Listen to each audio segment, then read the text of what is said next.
ఎలా తీసేసుకున్నారు వాళ్ళు? ఎలా ఎందుకని వాళ్ళు ఆ రోజు నమ్మింది? 2 ఏళ్లలో అన్నారు కాబట్టి. 2 ఏళ్లలో అన్నారు కాబట్టి 10 ఏళ్ళు అవుతుందంటే ఇస్తాడు ఎవడన్నా?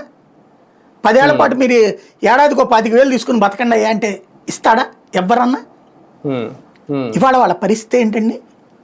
పెళ్ళిళ్ళు చేద్దామంటే కుదరలా, చదువులకి ఇబ్బంది అయ్యా, అప్పుల పాలయ్యారు వాళ్ళు.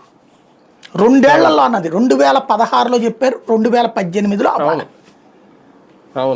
ఆ తర్వాత ప్రభుత్వం 2019 మార్చి ఏప్రిల్ దాకా ఉందిగా, ఎందుకు చేయలేదు?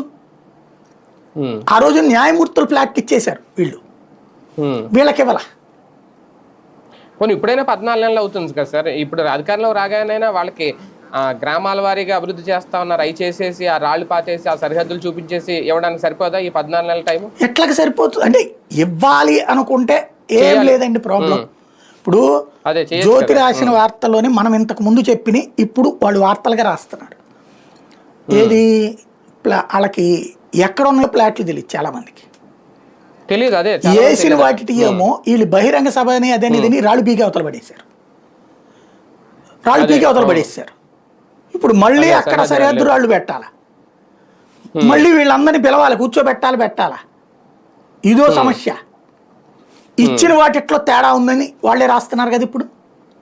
ఇట్లాగ ఇచ్చారు డొంకలోనో ఇంకో చోట అన్నటువంటి వాళ్ళే రాస్తున్నారు కదా ఇప్పుడు. ఇవన్నీ మనం ఇంతకుముందు మాట్లాడుకున్నాయే. ఈవెన్ కొంతమంది అమరావతి రైతులతో బయటలు తీసుకుని లైవ్లో కూడా పెట్టాను నేను.